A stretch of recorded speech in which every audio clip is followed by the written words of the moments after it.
Universe நேயர்களுக்கு எனது அன்பான வணக்கத்தை தெரிவித்துக் கொள்கிறேன் தோழர்களே. எம்ஜிஆரை அவமானப்படுத்துகிறாரா எடப்பாடி? அதிமுக என்ன செய்து கொண்டிருக்கிறது, அதன் தேர்தல் வியூகம்தான் என்ன என்று அரசியல் மாச்சரியங்களை தாண்டி திராவிட இயக்கத்தின் தோழர்களும் தமிழ்நாட்டின் நலன் விரும்பிகளும் மிகவும் முக்கியத்துவம் கொடுத்து இந்த விஷயத்தை கவனித்துக் கொண்டிருக்கிறார்கள். அப்படி என்ன நடந்தது, எதற்காக இந்த முக்கியத்துவம் என்று கேட்டால் உள்ளம் கொஞ்சம் சிலிர்த்து போய்விடும். நமக்கு அவ்வளவு கவலை துக்கங்கள் இருக்கிறது. அரசியல் தனிப்பட்ட விருப்பு வெறுப்புகளை தாண்டி என்ன நடக்கிறது. எம்ஜிஆர் துவக்கிய அண்ணா திராவிட முன்னேற்ற கழகத்தில் எடப்பாடி அவர்கள் இன்றைய தலைவராக இருக்கிறார், பொதுச் செயலாளராக இருக்கிறார். அனைத்து அதிகாரங்களும் தங்கள் பக்கம் வந்துவிட்டது என்று அவர் நம்புகிறார். இன்னைக்கு இந்த தேதிக்கு அவர் தான் பொதுச் செயலாளர், கட்சி எடப்பாடி தான் அப்படின்னு முடிவாயிருச்சு. இப்ப நீங்க ஏன் டெல்லி போனீங்க? ஏன் அந்த கட்சியை அவமானப்படுத்துகிறீர்கள்? நீங்களாகத்தான் சென்றீர்களா, இல்லை நீங்கள் வரவழைக்கப்பட்டீர்களா? இது ரொம்ப முக்கியமானது. எடப்பாடி டெல்லி சென்றாரா, இல்லை எடப்பாடி டெல்லிக்கு வரவழைக்கப்பட்டாரா, என்ன நடந்தது? அதுதான் ரொம்ப முக்கியமானது.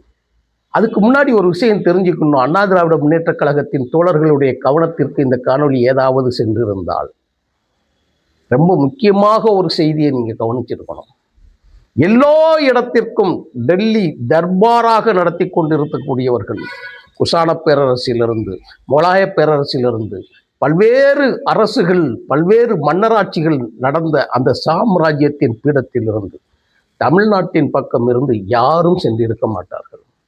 குறிப்பாக திராவிட முன்னேற்ற கழகம், அண்ணா திராவிட முன்னேற்ற கழகம் சில விஷயங்கள் உண்டு, நம்ம அதை உள்ள பார்க்கக்கூடாது.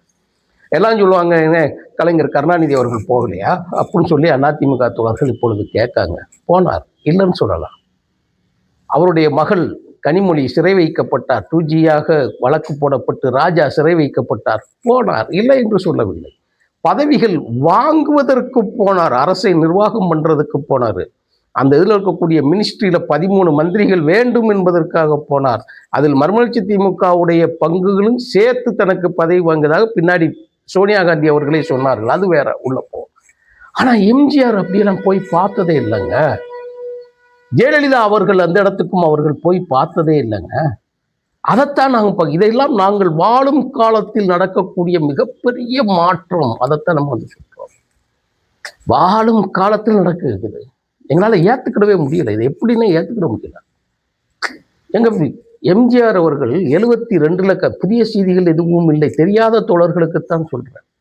72 கட்சி ஆரம்பித்து 5 ஆண்டுகளில் மக்களின் நன்மதிப்பை பெற்று ஆட்சியை கைப்பற்றினாங்க. ஆட்சியை கைப்பற்றிய பிறகு திராவிட முன்னேற்ற கழகம் போய் அவரோட கூட்டணி சேர்ந்துக்கிட்டீங்க, இந்திரா காங்கிரஸோட. நீங்க இன்னைக்கு பிரச்சனையை நீங்க இளைய தலைமுறை தோழர்கள் அதை நினைச்சுக்கிடக்கூடாது. அன்னைக்கெல்லாம் கண்ணை மூடி கண்ணை திறந்தா ஆட்சியை கலைச்சிருவாங்க. விடிஞ்சா இந்த ஆட்சி உயிரோட இருக்குமா தெரியாது. அப்படித்தான் இருந்தது உண்மையிலேயே. திமுக ஆட்சி கலைக்கப்பட்டது, அண்ணா திமுக ஆட்சி கலைக்கப்பட்டது, உத்தரப்பிரதேசில் ஆட்சி கலைக்கப்பட்டது, டெல்லியில கலைக்கப்பட்டது. ஐயோ கன்றாவி கன்றாவி கன்றாவின்னு இருக்கும். ஆட்சி கலைப்பு கலைப்பு கலைப்பு. அவ்வளவு சர்வாதிகாரத்தை பெற்றிருந்தார்கள் காங்கிரஸ் கவர்மெண்ட். அதில் கர்நாடகத்தில் இருக்கக்கூடிய பொம்மை வழக்கில் தான் அது தடுத்து நிறுத்தப்பட்டது. அவர்களுடைய அட்டகாசம் ஆட்டம், இன்னைக்கு பிஜேபி ஆடினாங்க இல்லையா, இதை விட கேவலமான ஆட்டம் காங்கிரஸ். அந்த காங்கிரஸ் துவக்கி வைத்ததைத்தான் இன்று இவர்கள் செய்து கொண்டிருக்கிறார்கள். அதையெல்லாம் தாண்டி எம்ஜிஆர் கட்சியை கைப்பற்றினாங்க. தன்னுடைய ஆட்சி நிற்க வேண்டும் என்பதற்காக, தன்னுடைய ஆட்சி நிலைக்க வேண்டும் என்பதற்காக எம்ஜிஆர் மிசா சட்டத்தை கூட ஆதரித்தார். அது உண்மை, அது மறுப்பு இல்லை. ஏனால் அன்றைக்கு எம்ஜிஆர் அவர்களுக்கு உண்டான சூழல், அந்த சூழல் இருந்தது. அதனால சட்டத்தை கூட அவர் ஆதரிச்சாருங்கிறத விட நடுநிலை வகித்தார், அதான் உண்மை. ஆனால் மிசா சட்டம் கொண்டு வந்த கலைஞர் கருணாநிதி அவர்கள் இந்திரா காந்தியை அழைத்து கூட்டணி வைத்து கடைசியில் நாங்கள் மன்னிப்பு கேட்க வச்சோம், அது கேட்க வச்சோம்னு சொல்லி அதை நியாயப்படுத்துவாங்க, அது வேறு. ஆனால் கட்சியை அவர் வளர்த்தெடுப்பதற்கும் கட்சியை காப்பாற்றி நிலைப்பெற வைப்பதற்கும் அவர் எடுத்த முடிவு 100க்கு 100 சரியாக இருந்தது. அது சரி தப்ப பின்னாடி போயிடும். ஆனால் கட்சியை நிப்பாட்டி வச்சிருந்தார். டெல்லி இங்க வரணும்னு வச்சிருந்தாங்க. இன்னொரு விஷயம் சொல்றேன், எடப்பாடியோட கவனத்திற்கு கொண்டு போகணும். அது எங்க உணவு தட்டுப்பாடு, அதாவது எம்ஜிஆர்னாலே சத்துணவுங்க, எம்ஜிஆர்னாலே சாப்பாடு, எம்ஜிஆருங்கனாலே உதவிகள், எம்ஜிஆர் அப்படி என்றாலே அவரை கோடு யாரும் இல்லை என்று வந்ததில்லைங்கிறது. அதை உடைக்கணும்னு திட்டம் போட்டாங்க. டெல்லி என்ன செஞ்சாங்க தெரியுமா? தமிழ்நாட்டுக்கு உணவு தட்டுப்பாட்டை திட்டமிட்டு உருவாக்கினார்கள். அரிசி கொடுக்கறது இல்லை, பருப்பு கொடுக்கறது இல்லை, ஆயில் கொடுக்கறது இல்லை, நெருக்கடியை கொடுத்தாங்க. ரேஷன்ல ஒண்ணுமே போட முடியல. மக்கள் பஞ்சத்தை வேண்டுமென்றே உருவாக்கினார்கள். நான் விரிவான காணொலி போட்டிருக்கிறேன். வைக்கோல்கள் இருக்குல்ல, வைக்கப்படப்பில் இருக்கக்கூடிய வைக்கல் இருக்குல்ல, அந்த வைக்கலை கொடுத்து தண்ணியை கொண்டு வந்தார் எம்ஜிஆர். நம்ம காணொலியில் எங்கேயும் இல்லாத செய்திகள் நம்ம யூனிவர்ஸ் சேனல்ல இருக்குது, பாருங்க, அதில் இருக்கக்கூடிய சேனல்கள் இருக்கு. அப்படியெல்லாம் அரிசி தட்டுப்பாட்டை கொண்டு வந்த உடனே, உணவு தட்டுப்பாடு நெருக்கடியை கொண்டு வந்த உடனே என்ன பண்ணார் தெரியுமா எம்ஜிஆர்? நேரடியாக கடற்கரைக்கு போயிட்டாருங்க. சமாதியில போய் அண்ணா அவர்களுடைய நினைவிடத்தில் போய் உட்கார்ந்துக்கிட்டாரு. கூட்டம் திரளுகிறது, கூட்டம் பார்க்க கூட்டம் திரளுகிறது. அண்ணா திராவிட முன்னேற்ற கழக தோழர்கள் வந்து உட்கார்ந்துட்டாங்க, அமைச்சர் பெருமக்கள் வந்துட்டாங்க, சட்டமன்ற உறுப்பினர்கள் வந்துட்டாங்க. கடைசியில் அத்தனை பேரும் வந்து சேர்ற அளவுக்கு அவர் இருந்த இடத்திற்கு அங்க எல்லாம் வந்தாங்க. ஒரே நாளில் தீர்த்து வைத்தார் அரிசி பஞ்சத்தை. ஒரே நாள்ல தீர்த்து வச்சார். டெல்லியை இங்கே வர வைத்தார். அதான் ரொம்ப முக்கியமானது. என்னடா செய்தியை நீங்க? இந்த கர்மம் முடிச்ச ஓபிஎஸ், கர்மம் முடிச்ச அவன் செஞ்ச கூத்து கொஞ்சம் நஞ்சமா? கேட்டா நீ எல்லாம் ஒரு ஆம்பளையா என்று கேட்டார். கேட்டேன் என்று சொன்னா வெளிப்படையா குருமூர்த்தி. போய் உட்காருன்னு சொன்னான். எம்ஜிஆர் உட்கார்ந்த இடத்தில் இந்த ஓபிஎஸ் உட்கார்ந்து அசிங்கப்படுத்தினான். அதான் ரொம்ப முக்கியமானது. எம்ஜிஆர் உட்கார்ந்த இடத்துல கிடையாது, எம்ஜிஆர் செய்த பாணியை அவர் எடுத்து வச்சா அதுக்கு வந்து பதிலுக்கு பதில் வாங்கினா அப்படிங்கிற முறையில் இருக்கு. ஆனா அதை விட கேவலம், பதவியில் இருக்கிற வரை, மதிப்பு மரியாதை இருக்கிற வரைக்கும் செஞ்சுட்டு, அமித்ஷா மாநாட்டுக்கு வந்த அடுத்த 2வது நாள் இங்கிருந்து டெல்லி போயிட்டுங்க, அந்த இடத்துல பேசாம நீ அங்க வந்து பாருன்ட்டு போயிட்டாங்க. நீ அங்க டெல்லிக்கு வேண்டாம், பின்னாடியே போயிட்டாருங்க. அதுக்கு சொல்ற காரணங்கள் இருக்கு பத்தியில. அது அதை விட கேவலம். அவருடைய மகன், எடப்பாடியோட மகன், இந்த கலாநிதி மாறன் மேல இந்த கம்ப்ளைண்ட் உண்டு.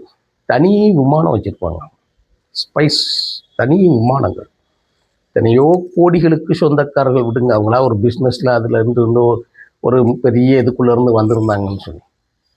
எடப்பாடி முதலமைச்சரான உடனே தனி விமானங்கள் மூலமாக ஒரு ஜெட் விமானங்கள் இருக்கு இல்லையா, அதுக்குள்ள ஷேர் ஹோல்டர் ஆகி தனியாக போற லெவலுக்கு வந்துச்சு. உனக்கு எப்படி வந்தது என்கிற கேள்விகள் மூலமாக அதற்கு அடிபணிந்துதான் எடப்பாடி டெல்லி வரைக்கும் போய் எல்லாத்தையும் பார்க்கறாருங்கிறதா இப்ப செய்திங்கிறார். சொன்னதெல்லாம் மண்டையாட்டுறாங்க. பழைய காணொலி போட்டிருப்பாங்க. அதோட இன்னொன்று என்ன தெரியுமா? காத்து கிடக்காராங்க. இதுல ஒரு சின்ன செய்தி விடுபட்டு கூடாதுங்கிறதுக்காக அந்த காணொலியை நான் போடுறேன். டெல்லியில போய் காத்து கிடக்குறாங்க. அமித்ஷாவிடமிருந்து அழைப்பு வரலைங்கிறாங்க. அமித்ஷா யாருங்க? எங்க பிரதமர் மோடின்னா சரி, மோடியா இருக்காரு, பிரதமரா இருக்காரு, குடியரசுத் தலைவரா இருக்கிறாரு.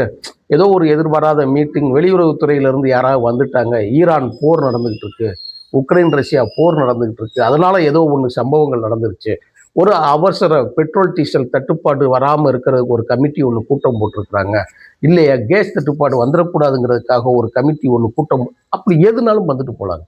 எலெக்ஷனுங்க, போய் காத்து கிடக்காங்க. இந்த காணொலி பதிவு செய்கிற இந்த நொடி வரைக்கும் தீர்வு இல்லைங்க. என்ன நடக்குது? அண்ணா திராவிட முன்னேற்ற கழகம், இது அண்ணா திராவிட முன்னேற்ற கழகத்திற்கு மட்டும் அல்ல, தமிழர்களுடைய எழுச்சியிலும் வளர்ச்சியிலும் இது பங்கு இருக்கிறது. தெரிந்தோ தெரியாமலோ பங்கு இருக்கிறது. தெரிந்தோ தெரியாமலோ இவர்கள் எல்லாம் பொதுச் செயலாளர்கள் ஆகிவிட்டால், ஒரு தன் முனைப்பு இல்லாத, சுயமரியாதை இல்லாத, என்ன சொல்றதுன்னே தெரியல, அவன் கொண்டு போய் சீட்டை வந்து ஃபிக்ஸ் பண்ற அளவுக்கு கொண்டு போய், இவ்வளவு பெரிய கட்சின்னு சொல்றீங்களே, நாங்க எவ்வளவு பெரிய இடத்துல இருக்கிறோம்னு சொல்றீங்களே, முடியலையா? என்ன நடக்குதுங்கிறதே தெரியலங்க. ரொம்ப வருத்தமா இருக்கு. எம்ஜிஆரும் ஜெயலலிதாவும் அப்படியா வந்திருந்தாங்க? 2-3 எடுத்துக்காட்டு சொல்லி இருக்கிறார். அப்படியே அங்க இருந்தாங்க. நினைச்சு பார்க்க முடியுதாங்க நமக்கு? எடப்பாடி பழனிசாமி அவர்களே, தமிழ்நாட்டின் மானம் காப்பதற்காக நீங்கள் வந்து டெல்லிக்கு சென்றீர்கள் என்று சொன்னால் அதை கூட யாரும் இங்கே கேட்பதற்கோ அதை நம்புவதற்கோ, ஏன் ஒரு வரியில சொல்ல போனால் குழந்தைகள் கூட சிரித்து விடும். இதை நம்ப மாட்டாங்க. உங்கள் கட்சிக்காரர்களை தெருவில் நிற்கிறார்கள், அலங்கோலமாக நிற்கிறார்கள், தலைகுனிந்து நிற்கிறார்கள். இது தலைகுனிவு உங்கள் கட்சிக்காரனுக்கு மட்டுமல்ல, தமிழ்நாட்டிற்கே தலைகுனிவு. தமிழர்களை தலை நிமிர வைப்பதற்கு உங்களுடைய பங்கு, எடப்பாடி கிடையாது, அதிமுகவோட பங்கும் இருக்கிறது. அதிமுகவும் திமுகவும் ரெண்டும் ஃபைட் இப்படி இருக்கிறதுனால அது சுணங்குகின்ற போது மறுமலர்ச்சி திமுகவும் இடது கம்யூனிஸ்டுகளும் வலது கம்யூனிஸ்டுகளும் சேர்ந்து கொடுக்கக்கூடிய நெருக்கடியின் மூலமாக அதை சரிசமமாக அந்த வண்டியை இயங்க வைத்து எதிர்க்கட்சி வேலைகளை செய்ததனால் தான் இந்த நிலைமையில வந்து நம்ம பாதுகாப்பாக இருக்கோம். அது தொடரணும்னு நம்புகிறோம். திமுக வெர்சஸ் அதிமுக போட்டி தான் இருக்க வேண்டும், அதுதான் நிலைக்க வேண்டும் என்ற நம்பிக்கையோடு தான் இந்த காணொலியை தேர்தல் நேரத்தில் பதிவு செய்கிறேன். அண்ணா திராவிட முன்னேற்ற கழகத்தின் தோழர்கள் யாராவது கண்ணுக்கு சென்றால் எத்தனையோ காணொலிகள், எத்தனையோ காட்சிகளுக்கு இந்த எளியவன் குரலையும் கொண்டு போய் சேருங்கள். உங்கள் கட்சி தலைமையை நிறுத்துங்கள். இரு துருவம் தான் இருக்க வேண்டும். இந்த திராவிட கட்சியா, இந்த திராவிட கட்சியா, இதற்குள் தான் போட்டி இருக்க வேண்டும். அப்பொழுதுதான் தமிழர்கள் ஆரோக்கியமாக இருப்பார்கள். நம்பிக்கையோடு விடைபெறுகிறேன் தோழர்களே. நன்றி, வணக்கம் தோழர்களே.